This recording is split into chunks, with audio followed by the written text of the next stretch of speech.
وعلیکم السلام حسن بھائی، کیا حال چال؟ اللہ تعالیٰ کا احسان ہے. آپ سنائیں، آپ خیریت سے ہیں؟ اللہ پاک کا بہت احسان ہے۔ تھینک یو علی سر. رضا بات کر رہا ہوں، حبیب آباد، پاکستان سے۔ جی سر. حبیب آباد کس جگہ پڑتا ہے؟ یہ لاہور کے قریب۔ Okay okay. اللہ تعالیٰ آپ کو سلامتی دے. حکم کریں علی رضا بھائی. اللہ پاک آپ کو سلامتی دے۔ حسن بھائی، فرسٹ آف آل میرے نا کچھ سوالات ہیں آپ سے، پھر انشاءاللہ تعالیٰ آہستہ آہستہ مذہب اہل بیت کی طرف ہم آ رہے ہیں آپ جی کے پروگرام سننے کے بعد۔ پہلے انجینئر محمد علی مرزا صاحب کو سنتے رہے کافی عرصہ، جی جی جی لیکن کچھ معاملات، کچھ ایشوز، کچھ موضوعات پر ان کا دورہ میعاد تھا کہ بھی دونوں ہی ٹھیک ہیں، دونوں فریق ہی ٹھیک ہیں، تو اس میں نا وہ تو ایک بچہ بھی جج کر لیتا ہے کہ ادھر ڈنڈی مارنے لگتا صاحب، تو اس وجہ سے آپ سے رجوع کی ہے تاکہ ہم حق کے متلاشیوں کے مناظرے کی بات نہیں ہے آپ کے ساتھ، آپ نے صرف اپنا پوائنٹ آف ویو دینا ہے جو آپ کے علم کے مطابق بہترین ہے۔ جی سر. سب سے پہلا میرا سوال حسن اللہ یار بھائی صاحب یہ ہے کہ امت آج تک ایک پیج پر اکٹھی کیوں نہیں؟ اتنے تفرقے کیوں ہیں؟ میرا سوال کائنڈلی کمپلیٹ ہو لیں گے۔ اتنے تفرقے کیوں ہیں؟ چلیں وہ تو ہم اہل بیت علیہ السلام سے دور ہیں، دور کر دیا گیا اس وجہ سے، لیکن اگر ہم شیعہ مذہب کی طرف دیکھیں تو ان میں بھی تو آگے، جس طرح آپ سیدانی کا نکاح کے اوپر آپ نے بات کی تھی، تو اس میں بھی اگر ہم شیعہ حضرات کو دیکھتے ہیں، اپنے بھائیوں کو دیکھتے ہیں، تو ان میں بھی تو فرق ہے، ان میں بھی تو اختلافات ہیں، ایون کہ وہ اہل بیت علیہ السلام کو فالو کرتے ہیں، 12 معصومین کی تائید کرتے ہیں، ہم بھی کرتے ہیں الحمدللہ، لیکن ان میں بھی تو فرقہ کیوں؟ میں آپ کو بتا دیتا ہوں. قرآن مجید فرقان حمید میرے بھائی. سورہ مبارک یہ البقرہ. اعوذ باللہ من الشیطان الرجیم. بسم اللہ الرحمن الرحیم. تلک الرسل فضلنا بعضهم على بعض منهم من کلم اللہ ورفع بعضهم درجات. یہ رسول ہم نے ان میں سب کو ایک درجے پہ نہیں رکھا، بعض افضل ہیں، بعض مفضول ہیں، بعض دوسروں سے ایک دوسرے سے اوپر نیچے درجات میں. اچھا، ان میں سے وہ ہے جس کے ساتھ اللہ نے کلام کیا ہے. ورفع بعضهم درجات، ان میں سے کچھ کو اللہ تعالیٰ نے انبیاء میں سے بلند مقام دیا. وآتینا عیسی ابن مریم البینات وایدناہ بروح القدس.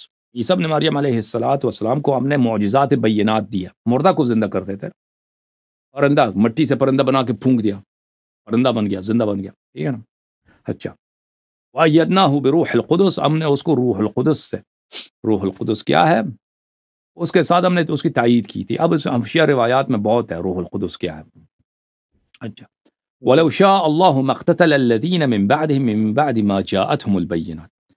اگر اللہ چاہتا تھا انبیاء علیہ السلام کے بعد، ان کے گزرنے کے بعد ان کے امتوں میں قتال نہ ہوتا، اختلاف نہ ہوتا. اگر اللہ چاہتا یہ کرتا، سب لوگ معصوم بن جاتے نا. اگر اللہ چاہتا کہ ہم اور آپ گناہ نہ کرتے، بدعتی نہ بنتے، کوئی بھی شخص غلط راستے پہ نہ جائے، اللہ کر سکتا تھا ایسا. لیکن اللہ نے یہ دنیا بنایا کس لیے؟ کہ لوگوں کا امتحان لیا جائے.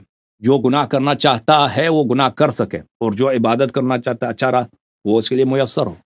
اللہ نے یہ دنیا بنایا. اچھا، اگر اللہ چاہتا کہ اس کے بعد لوگ وہ آپس میں قتال نہ کرے، اختلاف نہ کرے، نزاع نہ کرے، اللہ یہ کر سکتا تھا. وَلَوْ شَاءَ اللَّهُ مَا اقْتَتَلَ الَّذِينَ مِن بَعْدِهِم مِّن بَعْدِ مَا جَاءَتْهُمُ الْبَيِّنَاتُ. جو لوگ انبیاء علیہ السلام کے بعد انہوں نے آپس میں اختلاف کیا ہے، اس بات کے بعد اختلاف کیا کہ ان کے درمیان بینات موجود تھے. بینات کس کو بولتے ہیں؟ روشن دلیل. روشن دلیل کے بعد ان لوگوں نے آپس میں اختلاف کیا ہے، ٹھیک ہے نا. وَلَٰكِنِ اخْتَلَفُوا فَمِنْهُم مَّنْ آمَنَ وَمِنْهُم مَّنْ كَفَرَ. لیکن آپس میں ان لوگوں نے اختلاف کیا. کب اختلاف کیا ہے؟ اختلاف ان کا کب ہوا؟ من بعد ما جاءتهم البینات. انہوں نے بینات، آیات واضحات، راہ روشن، واضح دلائل دیکھ کر انہوں نے آپس میں اختلاف کیا ہے. تو جب اختلاف ہوا ہے فمنہم من آمن ومنہم من کفر، ان میں سے بعض مومن ہیں، بعض کافر ہیں. اچھا، حالانکہ یہ سب انبیاء کے پیروکار ہیں. وَلَوْ شَاءَ اللَّهُ مَا اقْتَتَلُوا وَلَٰكِنَّ اللَّهَ يَفْعَلُ مَا يُرِيدُ. اگر اللہ چاہتا تو یہ آپس میں قتال نہ کرتے، لیکن اللہ وہی چاہتا ہے جو اس کا ارادہ ہے، جو اس کا حکمت ہے، جس میں مصلحت ہے. کہنے کا مقصد یہ ہے کہ اختلاف جو امت میں ہوئی ہے یہ اس لیے نہیں ہوئی ہے کہ امت کو پتہ نہیں ہے. امتوں نے، قرآن مجید کا فرمان ہے کہ بینات کے آنے کے بعد امتوں نے اختلاف کیا آپس میں. یعنی راہ واضح معلوم ہے، اس کے باوجود حق کو نہیں مانتے. حق کو نہیں مانتے. کس لیے نہیں مانتے؟ اس لیے کہ وہ اتباع نفس، اتباع شہوت کے لیے ان کو اپنے کسی کی مالی منفعت اس راستے میں ہے. رسول پاک صلی اللہ علیہ وسلم جب تشریف لائے تھے تو علماء یہود و نصارہ بہت تھے اس زمانے میں، ان سب کو بخوبی پتہ تھا یہ پیغمبر ہیں. علماء فوراً پہچان گئے کہ یہ جھوٹ نہیں کر رہے، کیونکہ حضرت عیسیٰ علیہ السلام نے، حضرت موسیٰ علیہ السلام نے، حضرت یوسف علیہ السلام نے، حضرت ابراہیم علیہ السلام نے، انہوں نے سب رسول پاک صلی اللہ علیہ وسلم کی تشریف آوری کی بشارت دی تھی اور ان کی واضح نشانیاں بتا دی تھی، ان کے اہل بیت کی نشانیاں اور ان کی اصحاب کی نشانیاں سب بتا دیا تھا واضح طور پر. الذین آتیناہم الکتاب یعرفونہ کما تعرفون ابناءکم، یہ قرآن کی آیت ہے.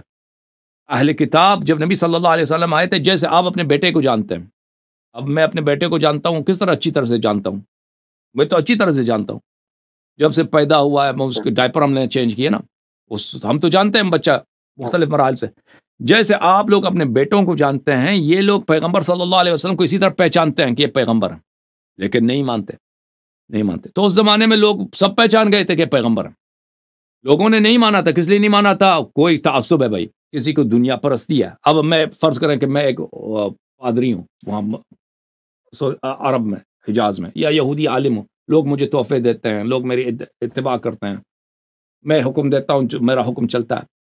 اب اگر میں کہہ دوں کہ اب بھائی یہ سلسلہ ختم ہونا چاہیے، اب ایک نیا پیغمبر آیا، یہ ہمارا جو چرچ ہے، یہ ہمارا جو معبد عبادت خانہ ہے، یہ آج کے بعد منسوخ ہے، پوری کی شریعت ہی منسوخ ہے. ہم آج کے بعد حضرت موسیٰ، حضرت عیسیٰ علیہ السلام کے قول پہ عمل نہیں کر سکتے.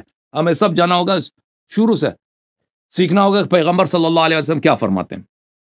ٹھیک ہے نا؟ تو اس کا مطلب ہے کہ میری دکان تو ختم ہے نا. میرا جو دکان تھا اتنا بڑا، میں مفتی ہوں، میں بڑا عالم ہوں یہودیوں کا یا میں نصارہ کا، لوگ تحفے لاتے ہیں، میں جس جگہ بہترین لڑکی سے میں شادی کرنا چاہوں شادی کر سکتا ہوں، جو میں حکم دیتا ہوں لوگ مانتے ہیں. مجھے زندگی میں محنت کرنے کی ضرورت. ابھی جو علماء دین ہیں، جو بڑے بڑے علماء ہیں، ان کی کتنے پیسے ہیں ان کے پاس، وہ لینڈ کروزر پہ ان کی گاڑیوں کی وہ کارمان بنتی ہے بھائی، وہ ایک شہر سے دوسرے شہر جاتے ہیں. اس زمانے میں بھی یہی تھا. اب انہوں نے اعتراف نہیں کیا، انہوں نے نبی صلی اللہ علیہ وسلم سے اختلاف کیا. تو یہ جو انسان کس لیے؟ دنیا پرستی کے لیے، یا بعض لوگ تعصب کے لیے. قالوا بلے وَإِذَا قِيلَ لَهُمُ اتَّبِعُوا مَا أَنزَلَ اللَّهُ قَالُوا بَلْ نَتَّبِعُ مَا أَلْفَيْنَا عَلَيْهِ آبَاءَنَا أَوَلَوْ كَانَ آبَاؤُهُمْ لَا يَعْقِلُونَ شَيْئًا وَلَا يَهْتَدُونَ.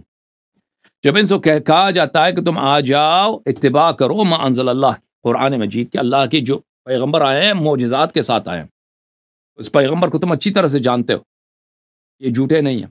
کہتا ہے نہیں ہمارا بابا کا دین ہے نا، ہم تو یہ تو نہیں کر سکتے نا. تو بعض لوگ تعصب کی وجہ سے ہم اپنے باپ کے دین کو نہیں چھوڑ سکتے. اولو کان آباؤہم لا یعلمون شیئا ولا یہتدون، اگرچہ ان کے آبا جاہل سے جاہل ترین لوگ ہوتے تھے، کوئی ہدایت کے راستے پہ نہیں نا. وہ آبا ان کے سب بت پرست، زناکار، شرابی، آدم خور، آدم کش، لیکن اسی سے تعصب تھا عربوں کو. یہ انسان کی جو طبیعت یہ چینج تو نہیں ہوئی ہے. نبی صلی اللہ علیہ وسلم کے بعد بھی یہ تعصب لوگوں میں، یا دنیا پرستی یا منفعت پرستی. اب امت میں کیوں اختلاف ہے؟ امت میں اس لیے اختلاف نہیں ہے کہ مسائل امت کو پتہ نہیں ہے. حق بہت واضح ہے، حق بہت واضح ہے، علماء کے لیے حق بہت واضح ہے بالکل. وہ کہ نبی صلی اللہ علیہ وسلم کے بعد سچا راستہ، صحیح راستہ کون ہے؟ شیعوں کے درمیان بھی جو اختلافات ہیں اس میں بھی حق واضح ہے. سب صحیح نہیں ہے، ایک سچ پہ ہے دوسرا باطل پر ہے، اس میں بھی حق واضح ہے. لیکن جن لوگوں کی منفعت اسی میں ہے نا کہ یا ان کے تعصب اسی میں ہے کہ سیدانی کی نکاح نہ ہو، غیر سے حصہ ہے، اس کو پرواہ نہیں ہے کہ رسول پاک صلی اللہ علیہ وسلم نے اس کو حلال بنایا، اور اللہ کی قسم ان کو پرواہ نہیں ہے کہ پیغمبر صلی اللہ علیہ وسلم کی دین میں، ان کے شریعت میں اس کے وہ اپنے مفادات دیکھتے ہیں، اپنے تعصبات، اپنے روایات، خاندان میں جو روایت پچھلے جو حال سے انہوں نے ہندوؤں وغیرہ سے سیکھا، اسی کو وہ دیکھتے ہیں. یا ان کی منفعت ہوتی ہے اسی پھری مریدی حرامزادگی میں، اگر کوئی پیر بنائے اس کے لوگ تحفے ہدیہ لاتے ہیں نا، اس کو تو نہیں چھوڑ سکتے جو لوگ پیر بنائے. تو ان مسائل میں میرے محترم بھائی یہ اختلافات جو ہیں، اس کی وجہ یہ نہیں ہے کہ لوگوں کو حق کا پتہ نہیں چلتا، حق واضح ہے لیکن لوگوں کو حق کی پرواہ نہیں ہے. لوگ اللہ سے نہیں ڈرتے. اللہ کا جب عذاب آئے گا نا اس وقت لیٹ ہوا ہوگا. ہاں ایکچولی جو ہمارے جیسے جوان مطلب آ رہے ہیں اہل مذہب کے اہل بیت علیہ السلام کی طرف ریسرچ کر رہے ہیں، اسٹڈی کر رہے ہیں، تو وہ جب کمپیریزن کرتے ہیں، جس طرح آپ فتویٰ بھی آیا خامنہ ای صاحب کا کہ جتنا بھی مطلب ماتم داری ہے، زنجیر زنی ہے، یہ حرام ہے. اوپر سے جواد نقوی صاحب کا بھی آ گیا ساتھ ہی کہ بھی آپ نے نہیں کرنا ماتم، اپنا جسم نہیں دکھانا اس طرح. اگر ہم دوسرے کسی اور شیعہ عالم کا بیان سنتے ہیں تو وہ کہتے ہیں کہ ٹھیک ہے، کچھ کا اس میں یہ بیان ہے کہ ٹھیک ہے، کچھ یہ کہتے ہیں کہ نہیں ٹھیک. اس میں تھوڑی سی آپ رہنمائی فرمائیں. ٹھیک ہے. خامنئی کو اللہ نے اب پہ حجت نہیں بنایا. جواد نقوی کیا چیز ہے، خامنئی کیا چیز ہے، یہ لوگ بھائی صاحب یہ لوگ بڑے جاہل لوگ ہیں. یہ خامنئی جو تھا نا یہ جس یہ اتنا پڑھا لکھا آدمی نہیں ہے. یہ جب اس کو آیت اللہ بنایا تھا نا جس پروگرام میں، اس کا کلپ موجود ہے ابھی انٹرنیٹ پہ. یہ بہت سالوں تک اس کا کلپ نہیں تھا کیونکہ وہ ایک کلوز ڈور سیشن تھا. ایران میں جو مجلس خبرگان ہے، خبرگان وہ لیڈر چنتا ہے. خمینی صاحب کی وفات ہو گئی، پھر وہاں پہ ان کی سیشن ہو رہی ہے. تو وہاں پہ جب اس کو لیڈر بنایا گیا تھا، ایران کا قائد بنایا گیا تھا، اس کا اپنا وہاں پہ بیان موجود ہے کہ میں کیسے آپ کا لیڈر بنوں، میں تو اس کا لائق نہیں ہوں. بعض لوگ کہیں گے اس کی تواضع ہے، لیکن اس کے بعد اس نے کہا تھا، کہتا ابھی مجھ سے پہلے کئی لوگ یہاں پہ وہ سب مجتہد تھے، یہ لوگوں نے آ کے یہاں پہ تقریر کیا کہ میں مجتہد نہیں ہوں. اللہ جانتا ہے اس کی تقریر ہے. میں کیسے میں یہاں پہ فتویٰ دے دوں؟ میرے فتوے کی کیا حیثیت ہوگی جب ابھی آپ لوگوں نے خود جو مجلس پروگرام ہے یہاں پہ یہ لوگ جمع ہو گئے، اور یہ خود انہوں نے ابھی مجھ سے پہلے کئی لوگوں نے تقریر کی ہے کہ میں یہ تو صاحب نظر ہی نہیں ہے، مجتہد ہی نہیں ہے، تو اس کا فائدہ ہی نہیں ہے. تو اس کے بعد جو ہے یہ ہاشمی رفسنجانی، یہ لوگ اس زمانے میں ایران میں بہت بڑے عالم تھے، مجتہد تھے. اس کا نام تھا سید آغا رضا گلپائگانی، محمد رضا آیت اللہ العظمیٰ رضا گلپائگانی. تو بہت سارے لوگ مائل تھے کہ کیونکہ وہ بہت بڑا عالم تھا، مجتہد تھا. اس زمانے میں آیت اللہ خوئی بھی زندہ تھے نجف اشرف میں، شیخ محمد علی عراقی بھی تھے، سید محمد روحانی بھی تھے. تو خامنئی کی تو بات بنتی بھی نہیں تھی، یہ تو کچھ بھی نہیں تھا. لیکن جن لوگوں کے ہاتھ میں پاور تھا، جیسے سید احمد خمینی ہے، ہاشمی رفسنجانی، یہ لوگ نہیں چاہتے تھے کہ پاور ان کے ہاتھ سے نکل جائے، کیونکہ وہ سب کچھ ایران کے چلانے والے خمینی کے زمانے میں یہی لوگ تھے. اگر محمد رضا گلپائگانی ولی فقی بنتے ہیں تو یہ ان لوگوں کا بالکل دانا پانی بند ہو جاتا تھا. انہوں نے یہ کیا کہ بھائی سب کو بلایا اور کہا کہ ابھی ہمیں خبر ملی ہے کہ اس زمانے میں ابھی یہ 1989 کی بات ہے، 88-89 کی بات ہے، ابھی جنگ ختم ہوا تھا ایران عراق کا. تو انہوں نے کہا کہ ابھی ہمیں رپورٹ ملی ہے. وہ بیچارے مولویوں کو جمع کیا نا، وہ مجتہد حضرات مجلس خبرگان میں کہ انہوں نے لیڈر بنانا ہے کسی کو، کہ صدام نے خمینی کے وفات کی خبر اس کو مل گئی ہے، خمینی مر چکا ہے، تو اس نے اپنی فوج بارڈر پہ لے کے آیا. اگر آج ہم لیڈر کی تعین نہ کریں تو آج ہی حملہ ہوگا ایران پہ. اس طرح ان بیچاروں کو جھوٹ کہہ کے مسئلہ اسی میں کہ خامنئی کو بنا دو. تو وہاں پہ اس خامنئی کو اس طرح انہوں نے جھوٹ کہہ کے وہاں سے ان لوگوں سے ووٹ لیا. یہ خامنئی لیڈر ہے، یہ ولی فقی، یہ آدمی اسی خمینی کے وفات سے کچھ پہلے، اللہ جانتا ہے یہ اس کے کتاب میں بھی ہے، خامنئی اس کو کتے کی طرح، یہ ایران کا صدر تھا. اور اس زمانے میں ایران جو تھا، ایران کا وزیر اعظم بھی تھا میر حسین موسوی، سارا پاور وزیر اعظم کے پاس تھا اس زمانے میں. صدر کے پاس کچھ بھی اختیارات نہیں تھے. اور جب بھی آپس میں ان کے اختلاف ہوتا تھا، خمینی جو ہے خامنئی کو ذلیل کرتا تھا کتے کی طرح، اور موسوی صاحب کا، میر حسین موسوی کا ساتھ دیتا تھا. اور پھر اللہ آپ کا بھلا کرے کہ اپنے وفات سے پہلے خمینی کا ایک خط ہے سرکاری طور پہ، اس خامنئی میں کہتا ہے کہ آپ کو اسلام کا پتہ ہی نہیں کہ آپ اسلام کیا ہے، انہی الفاظ کے ساتھ کہ تمہیں اسلام نہیں پتا کہ تم اسلام کیا چیز ہے. اور اس کے خط لکھنے کے بعد، یہ تو خط سرکاری سطح پر ہے کہ وہ بہت سارے اس کے تفصیلات ہیں کہ یہ طے خامنئی سمجھ گیا خمینی نے مجھے ختم کر دیا ہے.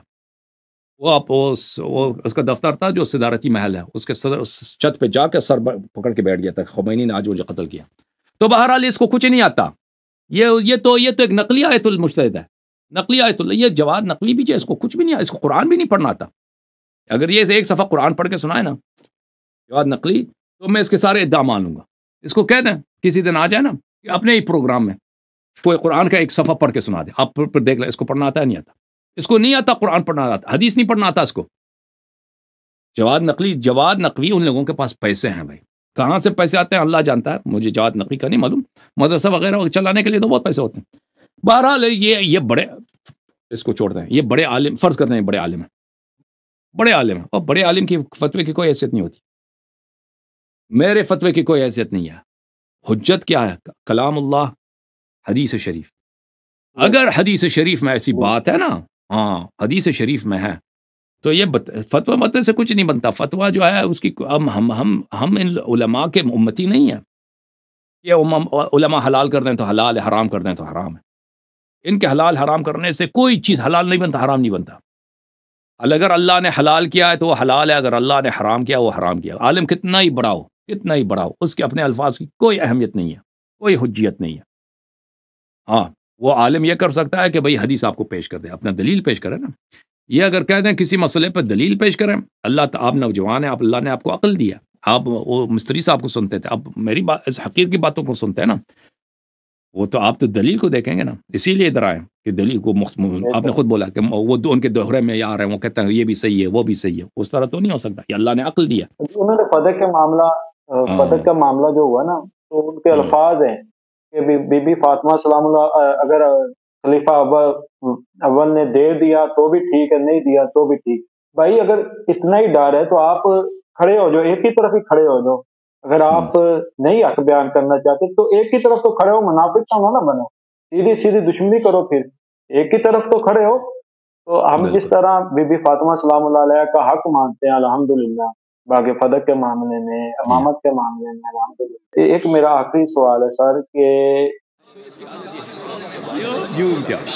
جوم جاؤ، پرواز کرو، کیوں فخر سے سر اٹھا، کیونکہ اللہ تعالیٰ نے تمہیں انتخاب کیا، صراط حق پر صرف تم ہو، صراط ایمان پر صرف کیا، کیونکہ اللہ تعالیٰ نے تمہیں انتخاب کیا، صراط حق پر صرف تم ہو، صراط ایمان پر صرف